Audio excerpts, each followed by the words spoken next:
Hola amigos, bienvenidos a esta edición de... Bueno, vamos a Andrés Bello. ¿Por qué Andrés Bello en primer lugar? Bueno, Andrés Bello por sí mismo es un personaje muy importante en la historia intelectual, académica, universitaria, cultural de no solo de Chile, sino que de América Latina. Es un intelectual, fue un intelectual de gran calibre. Es el tipo de personajes estatuario. Es el tipo de personajes que uno los asocia inmediatamente con con el monumento que hay de él a la entrada de la Universidad de Chile, que lo asocia con esos bustos que antes ponían bustos de mármol, de bronce o por último de yeso, que estaban en las repisas de los colegios, cosas así. Es un personaje estatuario, pero en el fondo, y ese es el punto que entre otras cosas quiero hacer, los personajes estatuarios solo en la estatua, en la realidad son completamente normales, salvo aquellos en que destacaron. Hay un libro que leí hace mucho que se llama Anatole France en zapatillas, una biografía hecha no con una mejor intención, pero había un punto real. Ahí retrataba a ese gran escritor francés que fue Anatole France en su vida normal, o sea, en zapatillas. Era un hombre normal. Todo hombre, por genial que sea, por grandioso que haya sido su obra en el campo de las letras, o en la ciencia, o la política, o las armas, y que ha recibido una estatua, se ha convertido en un mito glorioso, era al mismo tiempo un ser humano que fuera de aquello importante que hizo, que hacía, era común y corriente.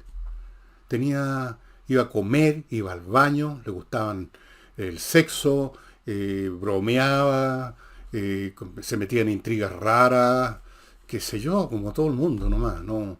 Y Andrés Bello también. Aunque usted lo vea en un monumento cuando pasa el micro frente a la Universidad de Chile, aunque usted lo vea en ese cuadro que es típico de él, donde aparece y es serio, pero era un hombre, y como prueba de eso les voy a contar una anécdota que yo escuché hace mucho tiempo, de una persona que a su vez la leyó en alguna parte. O sea, esto puede haber sido perfectamente cierto, y si no es cierto, como dice lo italiano, non è vero, ma bien trovato. Puede que no sea verdad, pero por Dios que está bien buscado, encontrado para retratar a una persona. Porque Andrés Bello era un hombre, en todo el sentido anticuado, si ustedes quieren, de la palabra, y le gustaba. eh, entonces se dice, para que vayan poniéndose en el lugar de Andrés Bello, lo saquen de esa condición de estatua, se dice que en una oportunidad, cuando ya estaba radicado en Chile, cuando ya había sido nombrado rector de la Universidad de Chile, fue el primer rector, cuando era toda una personalidad hacía rato en el mundo cultural, intelectual chileno y latinoamericano, se dice que un día llegó su señora y entró a la oficina principal de la rectoría y encontró a don Andrés en un sofá con una dama, enzarzado en una íntima conversación, por decirlo así. Entonces la señora, que era muy fina y educada, le dijo: Andrés, me has sorprendido. E inmediatamente Andrés Bello la corrigió y le dijo: no señora, usted me sorprendió a mí, usted está atónita. Bueno, vamos al personaje escultural ahora, estatuario, ¿no? Don Andrés Bello nació en Caracas en 1781, cuando Caracas no era parte de Venezuela. Venezuela no existía, Chile no existía. Éramos todas parte del Imperio Español. Y esto es muy importante entenderlo porque el movimiento de todos estos personajes de esa época, tanto militares, civiles y políticos, los San Martín, los O'Higgins, los Andrés Bello, toda esa gente, no eran chilenos o argentinos, pero eran americanos que querían independencia y muy fácilmente circulaban de un lado a otro, participaban en las actividades de lo que ahora llamaríamos el otro país, pero que en ese momento no era el otro país. Había un internacionalismo sin naciones, una cosa paradojal, pero era así. No había esta cosa de que yo soy argentino, yo soy chileno, eran todos americanos, todos independentistas, no tanto Andrés Bello como veremos, que era cualquier cosa menos un gran revolucionario. Nació entonces, digo, en 1781, murió en Santiago en 1865, a los, por lo tanto, 84 venerables años de edad. Fue primogénito, el primer hijo, el mayor, de un señor Bello, por supuesto, que era un abogado y fiscal, un hombre de una familia importante. Su señora no tenía ninguna profesión, pero era también de una familia importante. Y desde niño demostró lo que demuestran siempre los que van a ser literatos, o qué sé yo, cierta precocidad. De niño empezó ya a leer los clásicos, o sea, autores latinos y griegos, naturalmente traducidos al español. Los clásicos también del llamado siglo de oro español, un siglo, el 17, en que, final del 16, 17, en que fueron contemporáneos un montón de importantes escritores en España, de la lengua española, por supuesto. Estamos hablando de Quevedo, Francisco de Quevedo y Villegas, mi antepasado más lejano. No, qué sé yo, un poquito antes López de Vega, López de Rueda, Calderón de la Barca, un montón de ingenios. Eso es lo que llaman el siglo de oro. Y a la pasadita, perdón, es la alergia, aprendió latín, que es un idioma que no es fácil de aprender, pero lo aprendió bien en 1797, o sea, cuando tenía 16 años, ¿no? Claro, entró a estudiar en la universidad. Entró a la Universidad Real y Pontificia en Caracas y en 1800, es decir, a los 19 años, se convierte en bachiller. En algún momento anduvo por esos lados el gran naturalista y explorador Alexander Humboldt. Él, como hombre de sociedad, digámoslo así, pudo entrar en contacto, lo acompañó en una pequeña expedición de Humboldt. Era un hombre, como ustedes van a ver, que sabía codearse con los que importan, Andrés Bello. Hizo estudios de Derecho y Medicina, pero no los terminó. Aprendió inglés y francés por su cuenta. Le gustaba aprender idiomas. Y comenzó a dar clases particulares. Hizo traducciones y adaptaciones de clásicos.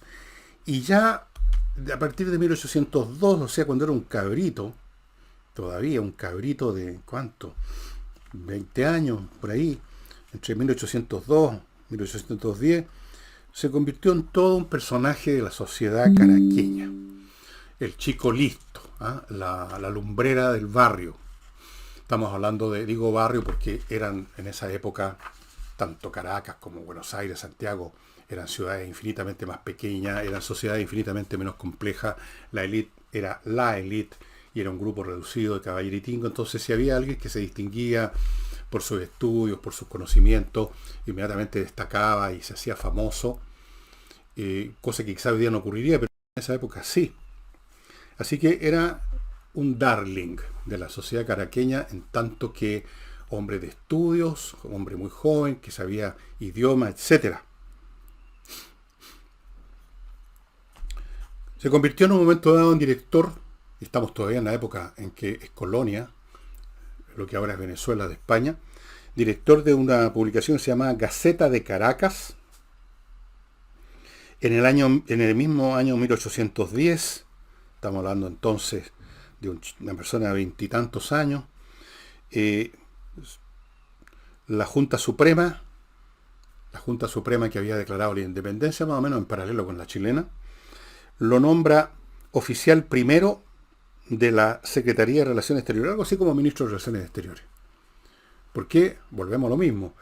Es curiosamente en esos años, en el siglo XIX, y ustedes lo van a ver en muchas historias paralelas de grandes personajes, no era raro que gente muy, pero muy joven estuviera ya destacando y fuera importante en una área, por una razón muy simple, porque las ciencias, las artes y muchas de estas actividades intelectuales eran más simples que ahora, no habían llegado al grado de especialización de ahora, y entonces era posible que una persona intelectualmente muy capaz pudiera muy joven ya dominar un área, cosa que ahora es imposible. Simplemente son demasiado complejas, se han especializado demasiado todas las actividades, incluyendo las humanistas, y eso significa que es muy difícil que una persona a los veintitantos años ya sea, digamos, una lumbrera en un área. Pero en esos tiempos sí, era más posible. En Mícono. Miren cómo se me acumulan los libros que muestro así a ustedes, los programas del año. Es un espanto el desorden. Yo no sé qué voy a hacer con esta pieza. No, voy a tener que contratar a alguien que me ordene. Pero antes de hacer eso, les quiero contar del arquitecto Diego Sándor. Es un arquitecto súper talentoso que vive en la región de los lagos y que está disponible, cuando está disponible, para diseñar y construir su casa con un esquema, con una belleza, con una originalidad que ustedes han estado viendo todo el año en fotografías como las que están ahora a mi derecha, supongo. Y además se mete en la construcción para que todo quede como debe ser. Fuera de construir, remodela. Si usted tiene una casa que quiere agregarle o quitarle algo, cambiar alguna cosa, o cambiar mucho, póngase en contacto en los teléfonos o en las direcciones que aparecen, son direcciones mail me parece, póngase en contacto con Diego Sanders. Él vive en la región de los lagos, esto es para la gente del sur solamente. Conversaciones numéricas. ¿Cómo no va a ser útil si usted tiene un niñito, un sobrino, un nieto o un hijito que tiene problemas con las matemáticas? ¿Cómo no va a ser importante, porque eso les va a cambiar la vida en el colegio y toda la vida para adelante, terminar con ese problema con las matemáticas? Y para eso está este ingeniero de la Universidad de Chile, que yo conozco, Mauro, que desarrolló una manera de enseñar las matemáticas que cambia completamente el cuadro. No es que lo haga igual que en el colegio, pero personalizado, como dicen ahora, sino que es otra manera. La matemática vista desde el otro ángulo, no como una serie de fórmulas que hay que aprenderse y uno no sabe que por qué el binomio al cuadrado es tal y cual cosa. No, eso no sirve, eso produce tirre. A mí me pasó eso en el colegio también. Después vi las matemáticas de otra manera y ya no tuve más problemas, pero hubo mucho tiempo en que para mí la matemática era el libro de Prochle con todas esas fórmulas de porquería en un papel de mala calidad. Estaba todo mal. Bueno, él los saca de eso y les cambia la vida. No solo en el colegio, sino que lo que venga por delante. Segundo, prepara para las pruebas de selección universitaria. Y tercero, unos cursillos de programación con lenguaje para niños. Muy entretenido, muy interesante, muy bueno para fortalecer el intelecto, especialmente, para todos, pero especialmente aquellos niños que han dado muestras que son especialmente dotados y que usted quiere que no se pasmen. Fuera de eso, este señor ha desarrollado unos juegos matemáticos, muy aritméticos, diría yo mejor. Aquí hay varios de los tableros, digamos. Son como carreras en que usted tiene que usar un poquito de ingenio aritmético. Para avanzar una casilla o varias, tiene que conseguir un número tirando dados. En una de esas tiene suerte y le sale inmediatamente el número que usted necesita, pero lo más probable es que no. Una ley de probabilidades no. Pero ahí usted tiene que usar su cachativa para sumar los números de los dados, para restar uno de otro, o para hacer alguna operación sencilla para llegar al número necesario y ir avanzando. Es súper entretenido. Bueno, cuando se contacte con este caballero, pregúntele por su juego. Sigo con el pintor Rodrigo Calderón Martínez, que le ofrece retratos familiares muy especiales, muy interesantes, mucho más interesantes que una foto. Por buena que sea una foto, hecha por un fotógrafo profesional, por un artista que sabe, digamos, el tratamiento de la luz. Lo digo con algún conocimiento porque por un tiempo, entre tantas cosas que he sido, fui fotógrafo, semiprofesional por lo menos, en algún momento. Entonces, es un tema, pero la pintura es muy superior porque saca el alma a las personas y puede hacer lo que ustedes están viendo a mi derecha, el entorno del retratado con figuras, con imágenes, con metáforas, con alegorías que ayudan a sacar la personalidad del retratado. O de los retratados, puede ser un retrato de familia. Y termino este bloque con el suplemento Vito.cl para sus mascotas, gatitos, perritos, lo que sea. Caballos no, eso tienen que llevarles pasto. Bueno, usted a esos les compra pellet y con el suplemento Vito, con una cucharadita, ese pellet se convierte en un super pellet, en un premium, que son carísimos si usted los compra directamente, y con eso su mascota, su hijito, perrito, gatito, o sus gatitos y perritos, en el caso mío, van a estar mucho más contentos, mucho más sanos, no va a tener que estarlos llevando a cada rato al veterinario. Bueno. Si usted es comerciante o empresario, si usted fabrica un producto o usted vende un producto, usted trae cosas de afuera, o insumos o las mercaderías terminadas que usted va a vender. Y ahí está la cuestión, ¿quién va a ser el mejor proveedor? ¿Cómo averiguar cuál es el mejor proveedor? A lo mejor usted puede registrar en internet unos cuantos, pero no mucho más que eso. Bueno, Trade-in es una empresa que se dedica a hacer eso en forma exhaustiva. Usted quiere traer unos relojes, o quiere traer unos zapatos, o quiere traer unas partes y piezas para un motor o lo que sea, ellos van a buscar cuál es la fábrica que produce el mejor artículo, al mejor precio, y van a hacer toda la operación de compra y van a dejar la mercadería en la puerta de su empresa o de su comercio. Trade-in, haga las cosas bien.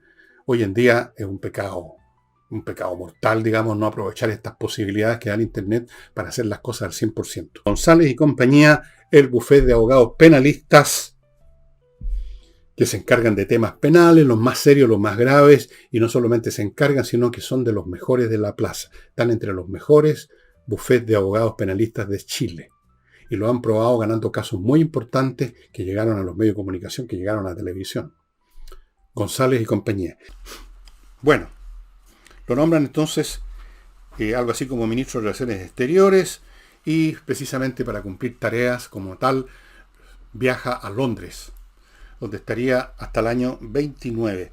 Lo que le pasó en Londres es una historia larga y complicada que no vale la pena que yo se las cuente, porque si ustedes se interesan en ella la pueden ver en Wikipedia o en cualquier libro de historia, porque entre medio los españoles en su proceso de reconquista echaron abajo esa junta, se quedó sin plata, y buena parte de la historia de Andrés Bello en este periodo, la historia práctica, no la historia de lo que él está escribiendo y las cosas que está produciendo, es una historia de cómo poner un plato caliente en la mesa el otro día, conseguir un pituto, una pega, que lo nombraran en alguna parte. Entonces recurría a personajes importantes que conoció de la sociedad británica, que también era una élite pequeña, más grande que la de Caracas, pero igual un grupo reducido como un club. Entonces, gran parte de su vida en ese periodo es buscar algo con qué vivir. Y de repente conseguía una pega, de repente lo nombraban, pero el que lo nombraba había perdido a su vez la pega y quedaba sin nada.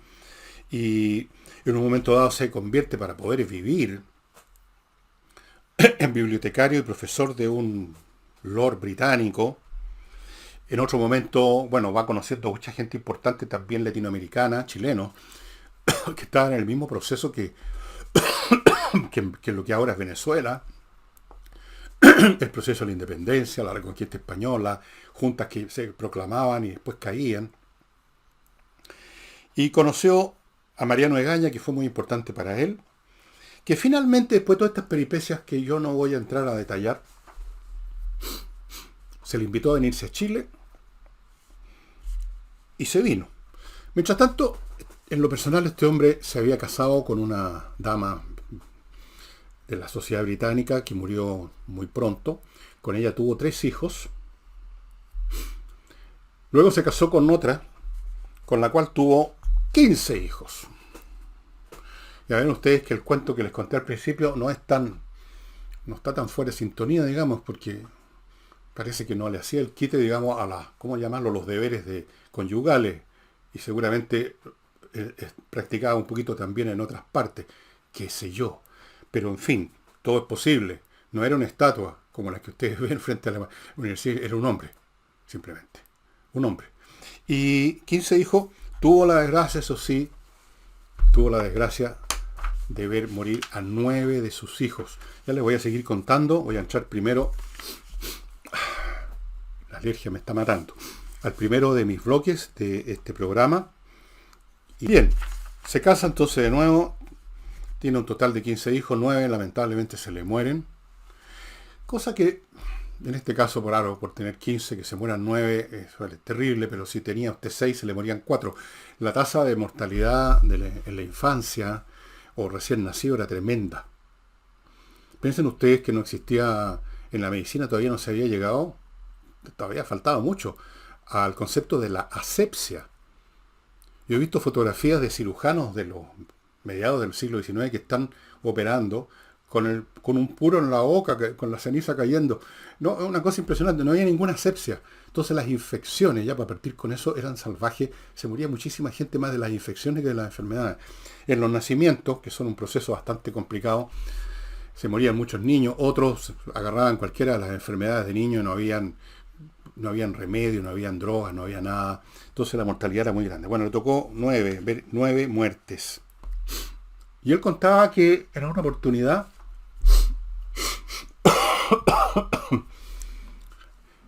cuando era cabro, frente al lecho de no sé si una persona que estaba muriendo, un enfermo, había un crucifijo arriba de la cama, y que el crucifijo le había hablado, le había escuchado claramente una voz que le decía que él iba a tener grandes éxitos y gloria académica y todo, pero iba a pagar un costo.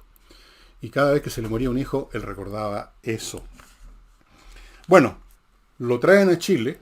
Ya era un hombre intelectualmente muy prestigioso, había escrito muchísimo, traducciones, poesía, de toda clase, un escritor muy prolífico, un polímata, como se decía entonces, un hombre que escribe sobre toda clase de temas, y se le nombra rector de la Universidad de Chile, y fuera de eso fue súper importante en el tema educacional en nuestro país, fue muy importante en la formación del contenido, las disciplinas y los protocolos de funcionamiento de la educación pública en Chile. Por Dios, yo creo que si le viene un patatú, si resucitara Andrés Bello ahora y viera lo que pasa, le viene un ataque, se muere al tiro otra vez. Fue muy importante. En algún momento lo nombraron miembro de la Real Academia Española por sus méritos.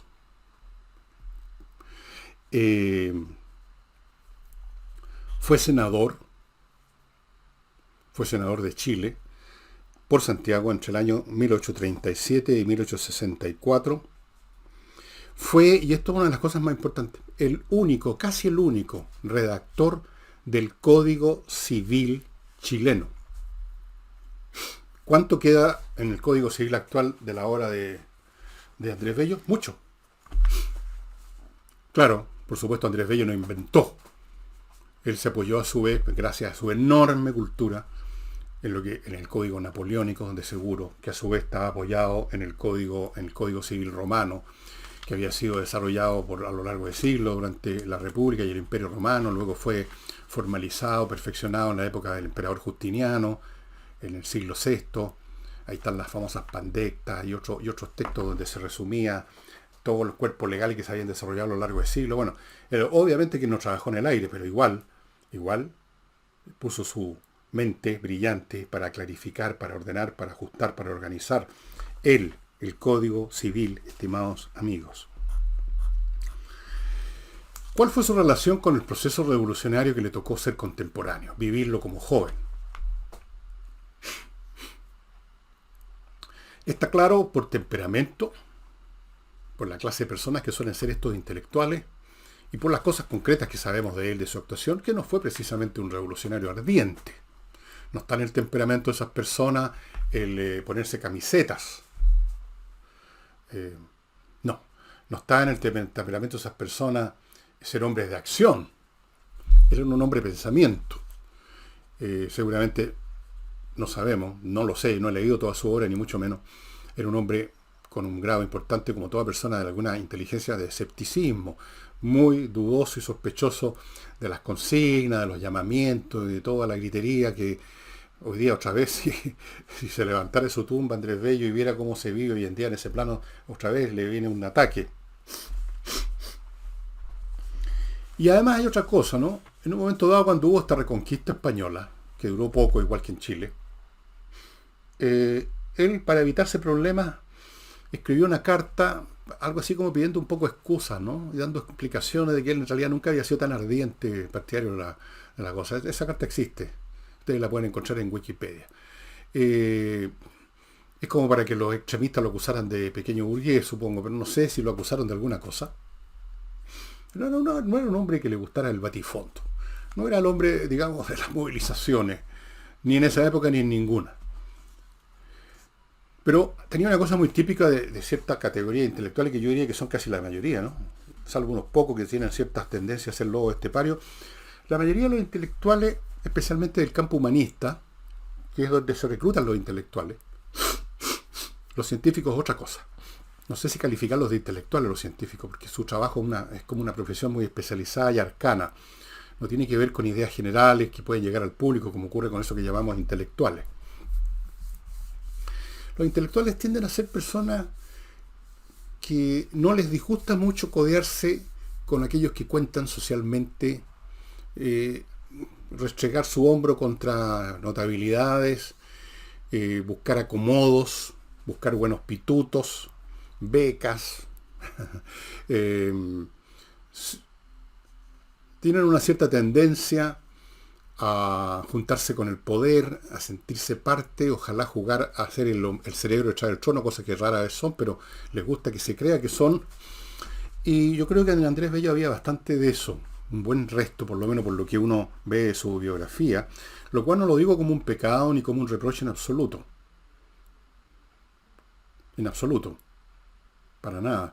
Lo que importa de una persona, creo yo, y vale esto para Andrés Bello, es lo que uno hace, la obra. Sus peripecias personales, su temperamento, si acaso le dijo eso a su señora, el sorprendido soy yo, usted está atónita, sus aventuras extramaritales, los hijos que haya podido tener alguien por fuera de matrimonio, como ocurre con muchos personajes célebres.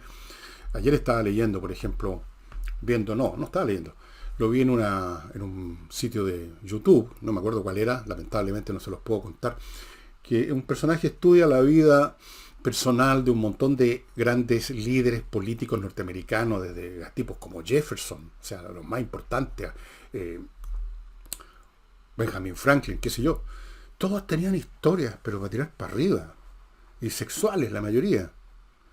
Amantes, amantes con mujeres que estaban casadas y el marido no se había muerto todavía. Eh, montones. Seres humanos.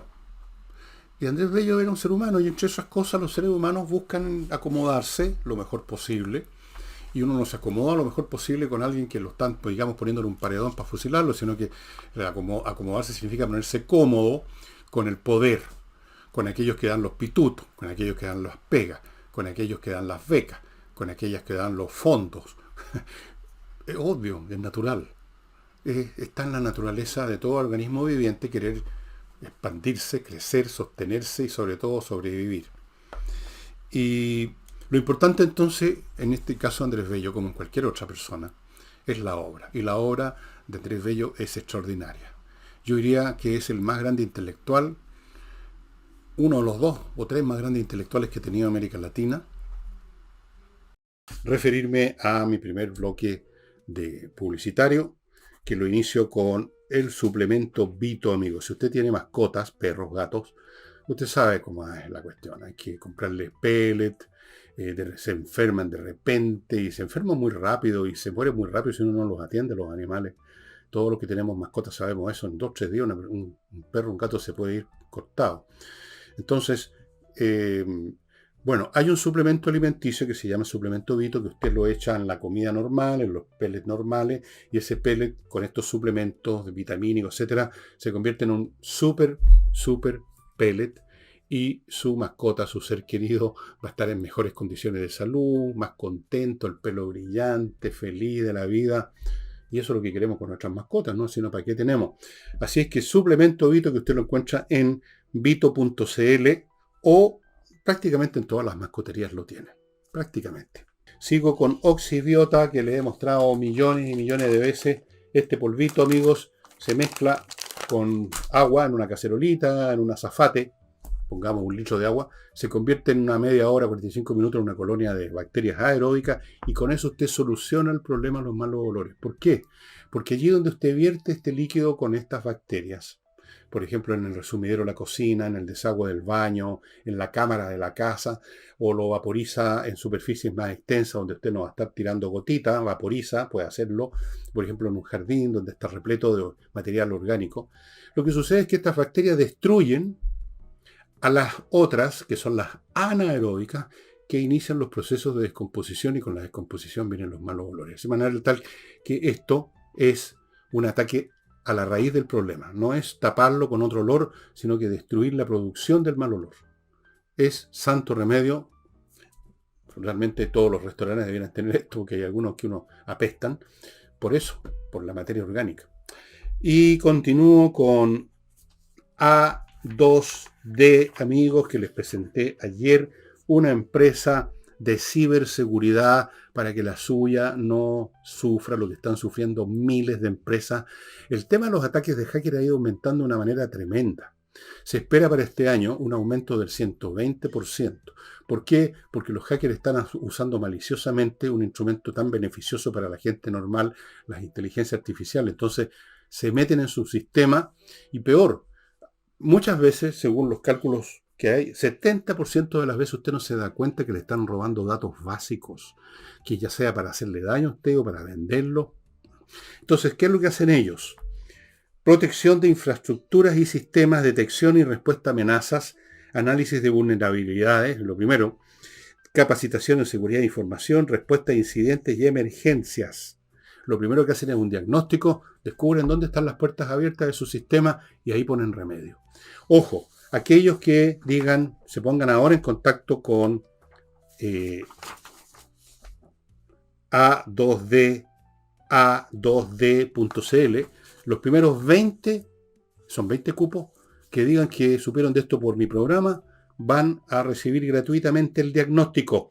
El diagnóstico. En los diagnósticos lo primero, encuentran algo y ahí empiezan las soluciones, los parches, las barreras, digamos, los diques de contención para que su empresa esté segura. Se pierde mucha plata, se pierde mucho tiempo. Todos sabemos personalmente, todos hemos sido hackeados alguna vez, nos han metido mano en nuestras tarjetas de crédito a las tiendas comerciales, nos han robado, han comprado y tenemos que pagar nosotros, un desastre. Entonces, la seguridad es fundamental hoy en día. El otro es ese mexicano que creó, no me acuerdo en este momento el nombre, ya me voy a acordar, El laberinto de la soledad, un gran intelectual. No sé qué otro podríamos agregar en la lista. José Luis Sarmiento quizá. Barros Arana en Chile. Y piensen ustedes y recuerden cuando digo Barros Arana en Chile o digo Sarmiento que argentino. Ahora uno los llama argentinos, chilenos. En esa época, vuelvo a repetir, todavía incluso después de la independencia existía un sentimiento internacionalista derivado del hecho que o no habían todavía naciones o recién se estaban formando. Uno no era argentino, chileno, uno era simplemente americano, nada más. Entonces, lo que importa es la obra, y la obra de Andrés Bello, educacional, cultural, es inmensa. Yo aquí les estoy resumiendo muchísimo, casi de una manera brutal, la obra de Andrés Bello, porque esto lo pueden ustedes ver en Wikipedia, busquen Andrés Bello, y al final van a encontrar una lista que no termina nunca, de todo lo que escribió, la cantidad de temas, de traducciones, de poesía, de estudios, de esto y lo demás allá. Muy impresionante, muchos de ellos, por supuesto, el tiempo los desmorona y los hace ya, no voy a decir irrelevantes, pero de poca utilidad, porque los tiempos pasan y no hay obra más transitoria que la obra de los escritores, de los humanistas, de los literatos, de los que se manejan en esas áreas, llamémoslas de las ciencias humanas, si ustedes quieren, de las humanidades. Es lo más transitorio que la ciencia, donde por último quedan cosas duraderas, que no dependen de la moda, porque son artefactos, son ideas científicas, que como por lo menos pueden dar origen a otras y sobreviven sobre la base de las ideas más nuevas. En estas otras cosas no. Pero fíjense ustedes que hay algunas cosas que sí quedan y repercuten, así reverberan a lo largo del tiempo, como el Código Civil, como los principios educacionales para la educación pública que duraron mucho tiempo hasta que fueron demolidos, diría yo, en el periodo de los años, desde los años 60, 70 del siglo pasado en adelante, y especialmente por la señora Bachelet y otros, y la están terminando de destruir ahora. Ahora la educación la quieren convertir yo no sé en qué, pero el hecho es que esa educación que permitió durante mucho tiempo en Chile tener colegios de calidad, como era el Instituto Nacional y otro, todo eso, y las personas que salieron con esa educación y que fueron grandes personajes chilenos en las artes, la ciencia y la política, son de algún modo hijos intelectuales de Andrés Bello.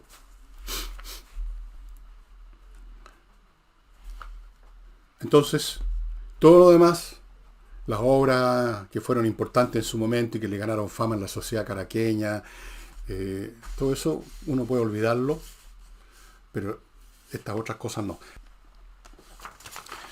Bueno, así pues, Andrés Bello fue enormemente importante para el desarrollo de la educación en Chile. Está vinculado estrechamente, primer rector de la Universidad de Chile, creador del Código Penal, importante en la formación de la estrategia, de la visión de la educación pública que duró por más de un siglo y generó grandes personalidades en los momentos en que Chile los necesitaba. Todos ellos educados, muchos de ellos educados, por ejemplo, en el Instituto Nacional. ¿Y quién estuvo en el Instituto Nacional? ¿Quién fue importante para la formación del Instituto Nacional? Andrés Bello. Un personaje tremendo. Y al mismo tiempo una persona a la cual podían quizás, como dice esta historia, sorprenderla en el sillón de la rectoría, diciendo, Querida, el sorprendido soy yo, usted está atónita. En una de esas la historia es falsa, ¿eh? No sé. Ahora, un hombre que tiene 15 hijos prueba por ese solo hecho que, ¿cómo lo digo? Que no le hace asco, digamos, a las labores del lecho. Normalmente conyugales, pero también pueden haber de otra clase, nunca se sabe. Los seres humanos somos frágiles y, como les decía, cuando se investiga, y esto es una cosa que ustedes pueden encontrar en Amazon, libros sobre este tipo de vidas privadas de personajes célebres, que uno tiende a verlos como estatuas, como escultura, como monumentos, unos personajes como hechos de piedra, pero no eran para nada de piedra. ¿Leyeron ustedes las cartas que le mandaba a su hermana Nanner, el gran supergenio Wolfgang Amadeus Mozart? Se mueren hasta el día de hoy, parecen realmente cochinas, perversas. No les importaba ni una cuestión. Mozart pasó por el lecho de la mitad de Salzburgo y de Viena. Era un hombre común y corriente en ese sentido.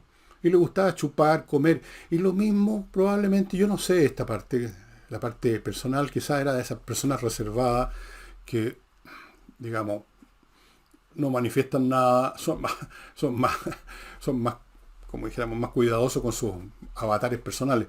Pero a mí me gusta que a los grandes creadores, que uno los respete igual por lo que han creado, uno los ve al mismo tiempo como hermanos. Somos todos de carne y hueso, no de cemento, ni de bronce, ni de mármol. Y eso incluye a estos señores que por sus obras llegan a ocupar un pedestal, llegan a ocupar con sus bustos una repisa, pero ellos en la vida real no fueron en absoluto. Fíjense que a propósito de eso, de la vida privada de Anatole France, que es un personaje que conozco muy, pero muy bien, porque es uno de mis autores favoritos, si no el más favorito de todos, y ahora nadie lo lee, salvo vuestro servidor probablemente. Bueno, este era un tipo que andaba persiguiendo a las niñas que trabajaban en la casa para pellizcarle el poto. Anatole France, premio Nobel de literatura. Y ustedes ven fotos y cuestiones en Wikipedia y ahí está un personaje. Pero era un ser humano. Y Benjamin Franklin y Jefferson y Washington, el creador de Estados Unidos, también. Yo no lo digo esto para celebrar eso como si fuera una virtud, digo nomás. Los pecadillos, la vida personal, no tiene nada que ver con las estatuas. Ya saben, lo de Churchill. Churchill no pecaba por ese lado, no era un hombre, digamos, especialmente dado a aventuras del hecho, por lo menos, o solo cuando era muy joven, después no. Pero era tomador, pues. Era bueno para el frasco. Se desayunaba con champán. Y sin embargo, si ustedes no conocen esos aspectos y lo ven a primera vista, las fotos, es el tipo del puro, el hombre importante, el gran ícono de Inglaterra en la Segunda Guerra Mundial. Eso sucede a veces con las personas que han entregado algo que importa al público, que se convierten en personajes públicos. ¿Qué pasa eso? Son personajes. Son personajes. O sea, son esculturas, ya sea que haya una escultura de ellos o no. Como mínimo hay una escultura en la mente de mucha gente. Y no son así. No son así. Y ¿qué les puedo más decir de Andrés Bello, estimado amigo? Nada más. Nos estaríamos viendo entonces mañana lunes con los programas habituales de examen o comentarios de la vida nacional e internacional. No sé cuántas cosas irán a ocurrir el domingo como para que se las cuente el lunes. Pero ahí veremos qué se puede hacer. Y mientras tanto, good night and good luck.